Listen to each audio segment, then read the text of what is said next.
जय योगोर हाड़ू। मेरे जितने भी साधक साधिकाएँ भाई बहन हैं उन सबको मेरी तरफ से प्रणाम स्वीकारो। मैं साईदास फिर से आप सबके सामने हाजिर हुआ हूँ कुछ बातें कुछ जानकारियों के साथ। जैसे कि एक क्रम में चल रहा है कि पंचतत्व साधना में आप सबको करवाना चाहता हूँ ताकि आप आगे कोई भी साधना करो आपको विफलता ना मिले, और जो लोग साधना करके विफलता का मुंह देख चुके हैं वो लोग भी सफलता हासिल करें। उसके लिए मैं हर किसी को पंचतत्व साधना करने की सलाह देता हूँ और करवाता भी हूँ। तो जैसे कि पहले क्रम में पंचतत्व की दो क्रम मैंने बता चुका हूँ। जैसे कि पहले पृथ्वी तत्व, उसके बाद मैंने जल तत्व, आज जो है तीसरा मैं अग्नि तत्व के बारे में बताऊँगा। अग्नि वो चीज़ है जिसके अंदर हर वो चीज़ समाहित हो जाता है, हर वो चीज़ को जला के राख बना देता है, और इंसान भी मरने के बाद जलने के बाद राख बनता है सनातन धर्म के हिसाब से। लेकिन हम आज अग्नि तत्वों की बात करते हैं। वही अग्नि जो इंसान को जलाता है, वही अग्नि तत्व इंसान के शरीर में भी रहता है। और जैसे कि मैंने आप सबको पहले कह चुका हूँ कि ये पंच तत्व से ही हमारा शरीर निर्मित है। और वो पंच तत्व क्या क्या है आप सबको अच्छी से पता है कि पृथ्वी तत्व, जल तत्व, अग्नि तत्व, वायु तत्व और आकाश तत्व। ये सब तत्व हमारे शरीर में अलग अलग हिस्से में रहते हैं, अलग अलग काम को संचालन करते हैं। साथ में ये तत्वों की कमी की वजह से इंसान जिंदा नहीं रह सकता है। ठीक, ये बात आप सबको भली भांति पता है। पिछले दो वीडियो में, उस वीडियो को आप देख लीजिए, अगर नहीं देखे तो मेरे पृथ्वी तत्व वाला वीडियो को, और इसके पिछले वीडियो यानी लास्ट वीडियो जो था जल तत्व के बारे में मैंने बताया था, उसका भी देख लीजिए आप वीडियो, तो आपको समझ में आ जाएगा। तो पंचतत्व साधना करने का मकसद ये है, हमारे अंदर जितने भी कमियां हैं उस सबको ये दूर कर देता है, और एक साधक को, एक इंसान को साधक बना देता है। जितने भी तरह का कमियां है, चाहे मन की मेल हो, चाहे शरीर की मेल हो, चाहे मन की एकाग्रता नहीं हो, चाहे आपके अंदर कोई भी कमी हो, किसी भी तरीके का कमी हो, ये सबको हटा देता है अग्नि तत्व।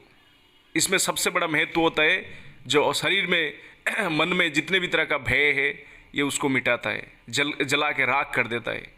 मन में जितने भी तरह का भय है।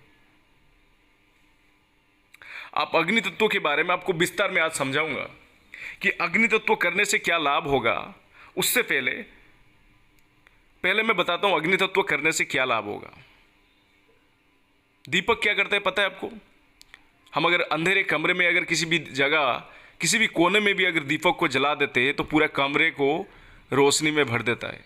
वैसे ही अग्नि तत्व की साधना से शरीर में, अपने मस्तिष्क में दिव्य ज्ञान प्रकट होता है। हमारे मस्तिष्क को वो अंधकार से आलोक की तरफ ढकेल देता है। हमारे दिव्य ज्ञान जो है प्रकट होता है। उसके बाद इंसानों की सबसे बड़ी चीज़ें है, जो लोग आग से भय करते थे या फिर जैसे कि कहीं भी जला हुआ चीज़ें देखते थे तो वो इनके अंदर जो डर होता था वो मिट जाएगा पूरी तरीके से। और ये बात आप तय करके देख लीजिए, जो व्यक्ति अग्नि तत्व को धारण कर चुका है या फिर जो व्यक्ति अग्नि तत्व की सिद्धि कर चुका है, उस व्यक्ति को आग से कभी भी डर नहीं लगेगा। अगर जलते हुए आग में अगर उसको फेंक दिया जाए तो भी वो इंसान की खरोच तक भी नहीं होगा, उसका थोड़ा सा भी बाल तक भी नहीं जलेगा। ये सत्यता है, ये अग्नि तत्व की रहस्य है। जैसे कि मैंने कहा था कि जल तत्व साधना से इंसान डूबेगा नहीं, ना ही पानी से मर सकता है, वैसे ही अग्नि तत्व साधना से वो आग से उसे कोई भी तरीके का भय नहीं होगा, ना ही आग उसका कोई बिगाड़ सकता है कुछ भी, क्योंकि वो अग्नि तत्व को ही अपने बस में कर लिया है, अपने शरीर में रहते हुए अग्नि तत्व। और पता है आपको शरीर में अग्नि तत्व जो कहाँ है? गुप्तांग से लेकर अपनी पाचन तंत्र तक अग्नि तंत्र है। आप सबको पता होगा भली भांति कि हम जब खाना खाते हैं तो उसी अग्नि तत्व की वजह से हमारे खाए हुए खाना को पचाता है, फिर हमारे को शक्ति मिलता है, हमारे को तंदुरुस्ती मिलता है। तीसरा फायदा, दो फायदा मैंने बताया कि शरीर में दिव्य ज्ञान के प्रकट होगा अग्नि तत्व की साधना से। दूसरा फायदा मैंने बताया, साधक को कभी भी आग से डर नहीं लगेगा, ना ही साधक को जलते हुए आग में अगर फेंका जाएगा फिर भी उसका कुछ नहीं होगा। ये दूसरा फायदा था। तीसरा फायदा ये है, साधक को, ध्यान से सुनिएगा, साधक को किसी भी तरीके का सटकर्म या टोने टोटका उसके ऊपर काम नहीं करेगा। जैसे कि मैंने अग्नि तत्व साधना कर लिया, एक उदाहरण स्वरूप मैं बता रहा हूँ, जैसे कि मैंने अग्नि तत्व की साधना कर लिया, सामने वाला कोई तांत्रिक है या मौलवी है, जो भी है, आपके ऊपर कोई क्रिया करता है या टोने टोटके करता है या फिर किसी भी तरीके के देवी देवता को वो लगा के अगर आपके ऊपर मारण उच्चाटन कुछ भी करता है तो वो काम नहीं करेगा। ये तीसरा फायदा है।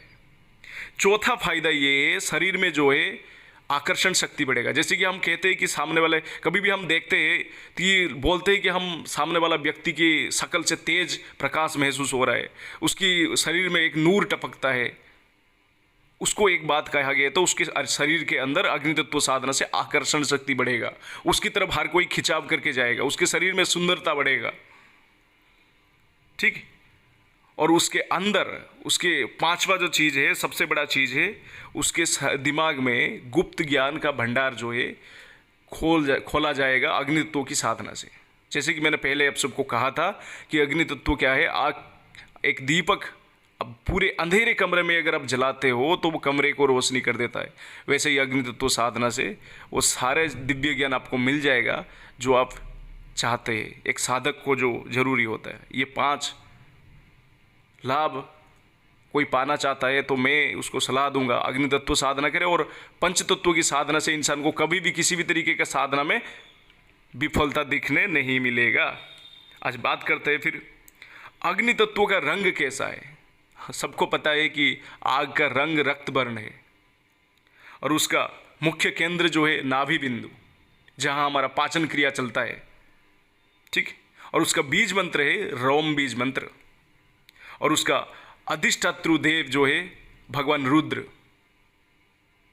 ठीक। अब तो आपको समझ में आ गया कि साधना करते वक्त किसको आप ध्यान करना है, चाहे अग्निमंडल को आप ध्यान करें, आज्ञा चक्र में ध्यान रख के मंत्र को जाप करें, या फिर भगवान रुद्र को ध्यान में रखकर जाप करें। ये जो है सूर्य, चंद्रमा और विद्युत के स्वरूप कहा जाता है, क्योंकि उनका भी अंश इसी अग्नि तत्व से ही है। और एक बात आप सबको कह देता हूँ, सबके नेत्र बिना अग्नि तत्व के ये कमजोर हो जाएगा, ना ही काम करेगा ये। तो अग्नि तत्व का अंश सबके नेत्र में भी रहता है। तो आप सब समझ गए होंगे कि अग्नि तत्व से हमें कितना सारा फायदा मिलता है। और छोटा सा मंत्र है, सब रम बीज मंत्र, रम बीज मंत्र। हमको इसका अनुष्ठान करना है, सवाला का अनुष्ठान करना है। अभी इसका विधि मैं बता देता हूँ कैसे कैसे इसको करना है। जैसे कि पहले मैंने बताया था जल तत्व में, इसका लगभग वही विधि ही रहेगा, फिर भी मैं आप सबको बता देता हूँ। इसमें संस्कारित पंचमुखी रुद्राक्ष की माला इस्तेमाल होगा। ठीक है।